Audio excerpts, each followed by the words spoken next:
తల్లి పాలతోనే బిడ్డ ఆరోగ్యంగా ఉంటాడని జగిత్యాల జిల్లా సంక్షేమాధికారి అన్నారు. జగిత్యాల జిల్లా ధర్మపురి పట్టణంలోని ఎస్హెచ్ గార్డెన్లో ధర్మపురి ఐసీడీఎస్ ప్రాజెక్టు పరిధిలోని అంగన్వాడీ టీచర్ల ఆధ్వర్యంలో ఏర్పాటు చేసిన తల్లిపాల వారోత్సవాలు ముగింపు కార్యక్రమానికి జిల్లా సంక్షేమాధికారి నరేష్ ముఖ్య అతిథిగా హాజరయ్యారు. ఈ సందర్భంగా నరేష్ మాట్లాడుతూ తల్లిపాలు కల్తీ లేనివని, చాలా రకాల పోషకాలు, విటమిన్లు, కార్బోహైడ్రేట్లు ఉంటాయని, వీటి ద్వారా బిడ్డకు వ్యాధి నిరోధక శక్తి పెరుగుతుందని అన్నారు. ఈ కార్యక్రమంలో deputy DMHO Srinivas, municipal chairperson Sangi Sattamma, commissioner Srinivas Reddy, ICDS అధికారులు పాల్గొన్నారు. గ్యాప్స్ ఈ అంతరాలను పూరించి అందరికీ పేరు పేరున ధన్యవాదాలు తెలుపుతా ఉన్నాను. కూడా పరుగు పరుగున వచ్చి ఆ పైన వేసుకున్నటువంటి షర్ట్ తీసేసి ఆ చేయాల్సిందిగా మనం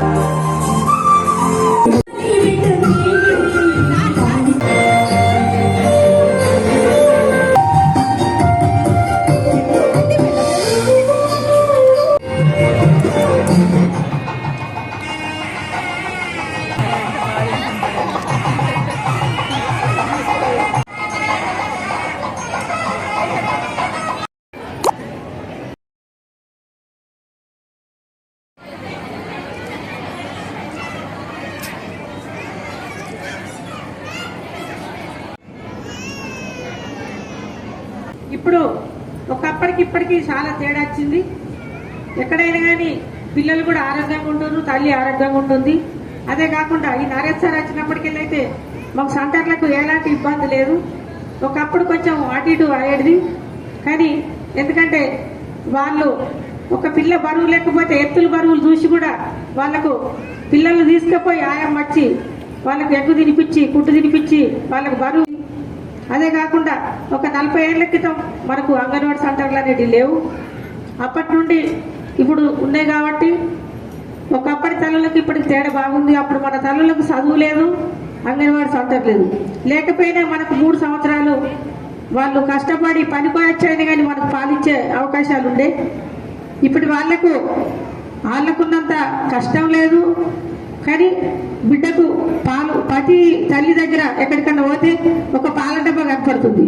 అంటే తల్లి పాలియకపోతేనే పాల డబ్బా అనేది చేతులు ఉంటుంది. కాబట్టి తల్లి పాలిచ్చే ఏర్పాట్లు చేసుకుంటే బిడ్డ ఆరోగ్యంగా ఉంటుంది, తల్లి ఆరోగ్యంగా ఉంటుంది.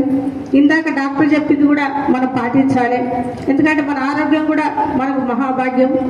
అదే కాకుండా ప్రతి తల్లి ఒకవేళ మనకు తల్లులు ఎంబడి లేకుండా డెలివరీ అయినప్పుడు మన దగ్గర ఆయమ్మలు ఉంటారు, సిస్టర్లు ఉంటారు, వాళ్ళు కూడా పాలు పట్టిస్తారు, బలివిడికి పట్టిస్తారు.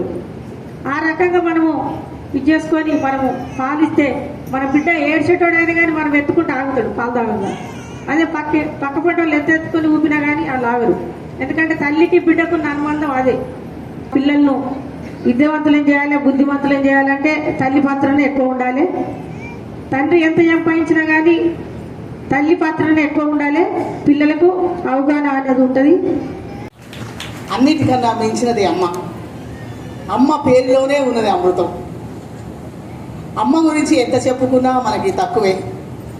గతంలో చూసినట్లయితే ఆది కాలంలో చూడండి, పూర్వకాలంలో చూడండి, మనకి అన్ని యుగాలలో తల్లి పాత్ర అనేది చాలా మెండుగా ఉండేది. రాను రాను ఏమవుతుందంటే తల్లి పాత్ర తగ్గిపోతుంది. ఆ కాలంలో తల్లి తన బిడ్డల్ని పెంచి ఎంతో వృద్ధిలోకి తీసుకొచ్చేది.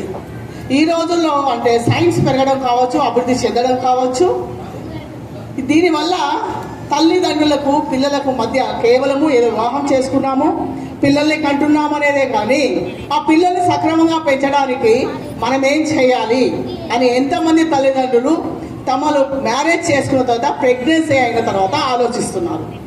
ఇది సైన్స్ ప్రభావమే కావచ్చు. అందము కోసమో ఉద్యోగం కోసమో ఆరాటపడుతున్నారు, కానీ వాళ్ళ పిల్లలకి రాబోయే పిల్లలకి ఎలాంటి జబ్బులు వస్తున్నాయన్న సంగతి వాళ్ళు ఆలోచించడం లేదు. ఎందుకు జబ్బులు వస్తున్నాయి? పురాతన కాలంలో వాళ్ళు 80 సంవత్సరాలు 90 సంవత్సరాలు బ్రతికేవాళ్ళు. ఈరోజు 30 సంవత్సరాలు రాగానే వాళ్ళందరికీ కూడా అనేక రకాల గుండెపోటు జబ్బులు, క్యాన్సర్లు, వివిధ రకాలైనటువంటి జబ్బులు రావడము కారణం ఏంటిదంటే తల్లి తమ పాలను ఇవ్వకపోవడమే కారణం. అంటే చాలామంది తల్లిదండ్రులు ఈ రోజుల్లో పిల్లల్ని ఇంగ్లీష్ మీడియం చదివించడము లేదా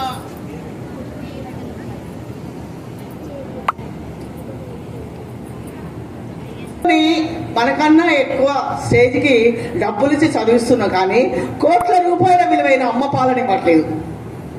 అంటే బహిర్గతమైన ఆలోచనల కోసము మనిషి తహతహ పడుతున్నాడు. అసలు యాక్చువల్గా ఈ తల్లిపాల వారోత్సవానికి నా ఉద్దేశంలో తల్లులు కాబోయే పిల్లల్ని పిలిస్తే బాగుంటుందేమో. ఎందుకంటే వాళ్ళకి కావాల్సింది అవగాహన సదస్సు.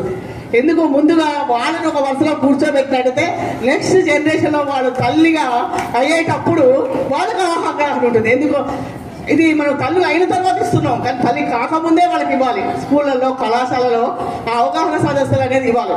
ఏదైనా ప్రభుత్వం ఇస్తుంది ఉచితం. ఉచితం గురించి మాట్లాడేటప్పుడు కొన్ని విషయాలు మీతో మాట్లాడాలనుకుంటున్నాను. ఏదైతే ఉచితంగా ఇస్తామో దాని వాల్యూ లేకుండా పోతుంది. ఉచితంగా అదే ఖరీదు పెట్టి కొన్నట్టయితే దానికి విలువ ఇస్తున్నారు, ఖరీదు లేకుండా వచ్చేదానికి విలువ ఇవ్వట్లేదు. ఉచితము ఇస్తున్నారు ప్రభుత్వం అంటే ఒట్టిగానే ఇవ్వదు. ఒకవేళ మీకు ఇష్టం లేకపోతే మాకు వద్దండి, వేరే వాళ్ళకి ఇవ్వండి అని ఇచ్చేయండి, కానీ తీసుకుపోయి జంతువులకు పడేయడము చేయకండి. ఎందుకంటే ప్రభుత్వం ఎంతో డబ్బుని ఖర్చు పెట్టి మన కోసం ఇస్తుంది కాబట్టి ఆ డబ్బు వేస్ట్ చేయకూడదు. మీరందరూ కూడా ఆలోచించండి. ఇంకొకసారి ప్రోగ్రాం జరిగేటప్పుడు మాత్రం దాదాపుగా 18 సంవత్సరాల లోపు ఆడపిల్లల్ని ముఖ్యంగా ఈ కార్యక్రమానికి ఇచ్చేసినట్టయితే వాళ్ళు వివాహం చేసుకున్న తర్వాత ఎలా, ప్రెగ్నెన్సీ అయిన తర్వాత ఏం చేయాలి. ఇంకొకటి, పాలు రావాలంటే మనం తల్లిపాల వారోత్సవాలంటే ప్రెగ్నెంట్ అయినాక చెప్తున్నాం, కానీ తల్లి ప్రెగ్నెంట్లో ఉన్నప్పుడు ఎలాంటి ఆహార పదార్థాలు తీసుకుంటే పాలు వస్తాయి, ఆమె ఏ ఆహార పదార్థాలు తినాలి అనే విషయాన్ని చాలామంది తల్లులకు తెలియదు. ఆకుకూరలు తినాలా, నాన్ వెజ్ తినాలా అని చాలామంది తల్లిదండ్రులుగా మంచిగా చికెన్ మటన్ పెడితే మంచిగా బేబీ బాగా పెరుగుతుందని చికెన్ మటన్ తింటున్నారు, కానీ దానివల్ల నష్టం వస్తుంది కానీ లాభం అయితే రావట్లేదు. ఇంకోటి, కూల్ డ్రింక్స్ బాగా తాగిస్తారు. ఆ కూల్ డ్రింక్స్, ఛాయలు తాగడం వల్ల తల్లి ఆరోగ్యం పాడవుతుంది, తల్లి ఆరోగ్యంతో పిల్లల ఆరోగ్యం కూడా పాడవుతుంది. నేనైతే సైన్స్కి అడ్జెక్ట్ కాదు, కానీ నాకు తెలిసినది మాత్రమే మీకు తెలియజేస్తున్నాను. మనం తీసుకునే ఆహార పదార్థం వల్ల ఆ తల్లికి ఉన్నటువంటి లక్షణాలన్నీ పిల్లలకు వస్తాయి. చూడండి, ఎవరైనా గమనించండి, మీ అమ్మ పోలిక ఉన్నది, మీ నాన్న పోలిక ఉన్నారు, మీ అమ్మమ్మ పోలిక ఉన్నదని చెప్తుంటారు. అంటే అవన్నీ మన జెనెటికల్గా మన 7 జనరేషన్స్, అటు 7 జనరేషన్, ఇటు 7 జనరేషన్స్లో ఒక సైన్స్కి సంబంధించి చూసినట్లయితే మనకు వచ్చే అన్నీ కూడా మన తల్లో, తండ్రో, మామో, అత్తను వాళ్ళ యొక్క జెనెటికల్గా వస్తుంటాయి. కాబట్టి మనం వివాహం చేసుకునేటప్పుడే ఆలోచించాలి ఎలాంటి వాళ్ళని వివాహం చేసుకోవాలి, వివాహం చేసుకున్న తర్వాత ఎలాంటి ఫుడ్ తీసుకోవాలి, మన భర్తతో ఎలా ఉండాలి, మన పిల్లల్ని ఎలా పెంచాలి. ఊక డబ్బు కోసమే ఆరాట పడి మన జీవితాన్ని నాశనం చేసి అందరూ చాలామంది చూస్తుంటే ఈ సాఫ్ట్వేర్ తర్వాత ఈ లెవెల్లో ఇంకా హైదరాబాద్ సిటీలలో పెద్ద పెద్ద సిటీలో ఉన్న వాళ్ళందరూ కూడా హడావుడిగా పొద్దునే డబ్బు ఎంత సంపాదిస్తున్నారు అని అడగగానే 10 lakhs, 18 lakhs, 20 lakhs సాఫ్ట్వేర్ అని చెప్తున్నారు. సరే, ఇంత చేసిన తర్వాత భార్యాభర్తలు ఎంతమంది సంతోషంగా ఉంటున్నారు, తమ పిల్లలతో ఎంతమంది హాయిగా ఆనందంగా ఉంటున్నారు. చాలా మంది హాయిగా ఆనందంగా ఉండలేకపోతున్నారు. బిజీగా అంటే నేను డబ్బు ఇచ్చేస్తా, పట్టు నీ 10,000 కాలా ఇచ్చేస్తా, 1,00,000 రూపాయలు కాలా ఇచ్చేస్తా, కానీ సంతోషాన్ని మనం కొనలేము. సంతోషాన్ని కొనాలంటే కుటుంబం అందరూ కూడా ఆనందంగా ఉండాలి అంటే, మీరందరూ కూడా కలిసిమెలిసి జీవించాలంటే మన ఇంట్లో వండిన పదార్థాలు తినాలి, మన తల్లిదండ్రులు చెప్పినట్టుగా పిల్లలు వినాలంటే తల్లిదండ్రులు కూడా నడవాలి. ఇప్పుడు పుట్టిన పిల్లలకి ఇక్కడ ఉన్నటువంటి తల్లులు ఉన్నారు, ఎంతమంది థమ్సప్, స్ప్రైట్ తాగలేదు? మీ గుండె మీద చేసుకొని చెప్పండి. నెక్స్ట్, పాప పుట్టగానే ఇప్పుడు సెల్ ఫోన్ వచ్చింది. సెల్ ఫోన్లో ఆ అమ్మాయిని ఫోటో తీసుడు, సెల్ ఫోన్ ద్వారా నా బిడ్డ ఇట్లా ఉందని చెప్పడం. అంటే అది రేడియేషన్ వచ్చిన తర్వాత నీ బిడ్డ ఏమవుతుంది అదంతా అది ఆలోచిస్తున్నావా? సెల్ ఫోనే మహా డేంజరస్. మన తల కింద పెట్టుకున్నా కూడా మనకి రేడియేషన్ వస్తుంది, కానీ పుట్టగానే నీ బిడ్డని సెల్ ఫోన్తో ఫోటో తీస్తున్నావు. తర్వాత నీ కడుపులో ఉన్నప్పుడు ఏం చేసావు? థమ్సప్లు, స్ప్రైట్లు, టీలు ఇవే తాగించావు. ఇక అవే జీన్స్ వస్తాయి. నా పిల్ల చదవట్లేదండి, నా పిల్లగాడు చదవట్లేదండి, వీడు మెంటల్గా పెరగలేదండి. ఎంత పెరుగుతాడు?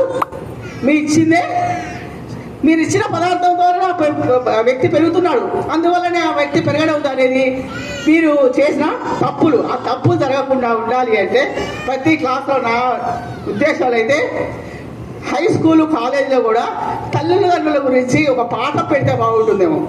వాళ్ళకి అప్పటి నుంచి పిల్లలకి తెలియజేస్తానికి అవకాశం ఉంటుంది. మీరందరూ కూడా చదువుకొని అభివృద్ధి చెందుతున్నామని మనం అనుకుంటున్నాము, కానీ నేను ఇంకా అభివృద్ధి చెందలేదు అని, ఇంకా వెనుకబడిపోయామని అంటున్నా. ఎందుకంటే ఇప్పుడు అనుబంధం, ఆప్యాయత, ప్రేమ ఇవన్నీ లేవు. డబ్బు కోసము మనీ, డబ్బు డబ్బు డబ్బు అని మనిషి జబ్బు పడుతున్నాడు. Money makes monkey things. డబ్బు అనేది కోతి పనులు చేస్తుంది. కోతులు ఎప్పుడైనా చూడండి, దాని తోగా ముట్టుకోండి, కోతులన్నీ ఊరికి వస్తాయి. కానీ మనిషి ఎవరికైనా కష్టం వచ్చింది ఎవరు రాదు. అంటే కోతి నుంచి మనం నేర్చుకోవాల్సింది ఏంటి అంటే, అవన్నీ ఐక్యతగా ఉంటాయి, మనుషులు మాత్రం ఐక్యతగా ఉంటాయి. మన పక్కన ఉన్న వాళ్ళు ఏ విధమైన కష్టాలు పడుతున్నారు, వాళ్ళకు మన సలహా ప్రకారము ఆ పిల్లలు ఏ విధంగా, ఒకవేళ సన్నగా ఉంటే మీ బాబా చాలా సన్నగా ఉందమ్మా, ఏదో లోపం ఉన్నది, మీరు వెళ్ళి డాక్టర్ చూపించండి అని ఎంతమంది అమ్మలు వాళ్ళకు సలహా ఇస్తున్నారు. ఎందుకు చదవట్లేదు? చదవకపోవడానికి కారణం ఏంటిది? మనం తీసుకున్న ఆహార పదార్థము, మనం పెంచిన వాతావరణం, అందుకే మనకి చదువులు రావట్లేదు. కాబట్టి మనందరం కూడా మంచి తల్లిదండ్రులుగా, ధర్మపురి అనేది ఎట్లా ఉండాలి అంటే, అంగన్వాడీ సెంటర్ వాళ్ళు చేసే సేవ అనేది అమోఘం. నేను చెప్తున్నా, ఇక్కడ నుంచొని చెప్తున్నా ఏంటంటే, మనం చేయాల్సిన పని వాళ్ళు చేస్తున్నారు. కాబట్టి ఇది ప్రభుత్వం చేయిస్తుంది. కాబట్టి మీరు వాళ్ళ సేవలను వినియోగించుకోండి. ధర్మపురిని ఒక ఆదర్శమైన తల్లిపాల వారోత్సవాలు కాదు, కానీ మీరు ఈ వారం రోజులు చేసే కృషికి ఫలితము ఒక రిజిస్టర్ పెట్టుకొని ఎంతమంది హాజరయ్యారు, వాళ్ళ యొక్క పర్టికులర్స్ కూడా తీసుకుంటే బాగుంటుంది. ఎందుకంటే ప్రపంచ తల్లిపాల వారోత్సవ శుభాకాంక్షలు. ముఖ్యంగా తల్లిపాలు శ్రేష్టమైనవని ప్రపంచవ్యాప్తంగా తల్లులందరికీ తెలిసినను కూడా, ముఖ్యంగా NFHS సర్వే ప్రకారము జగిత్యాల జిల్లాలో కేవలం తల్లిపాల మీద పుట్టిన పిల్లలకు తల్లిపాల సంస్కృతిని ప్రోత్సహించాలనే భాగంగా గత వారం రోజులుగా జిల్లాలో ప్రతి అంగన్వాడీ పరిధిలో, ఆ యొక్క పరిధిలో ఉండే లాస్ట్ ట్రైమిస్టర్లో ఉన్న గర్భవతులందరికీ కూడా ఏ రకంగా ఆహారాన్ని తీసుకోవాలి, పుట్టిన వెంటనే గంట లోపట ముర్రుపాలను పిల్లాడికి అందించి 6 నెలల వరకు కేవలం తల్లిపాలపైనే పిల్లాన్ని పెంచే విధంగా వారికి సూచనలు ఇవ్వడం జరిగింది. ఈ సంవత్సరం నుండి మనం మన యొక్క నిర్దేశాన్ని పూర్తిగా తల్లిపాలు పిల్లలకి ఇవ్వడానికి కృషి చేయాలని అందరం కూడా కంకణం కట్టుకొని ఈ ప్రోగ్రాం నిర్వహించారు. మరి ఈరోజు ముగింపు కార్యక్రమం ధర్మపూర్లో నిర్వహించుకోవడం జరిగింది. ప్రతి ఒక్కరు కూడా తల్లిపాలు పిల్లలకు అందజేయాలని చెప్పేసి కోరుకుంటున్నాం. Thank you.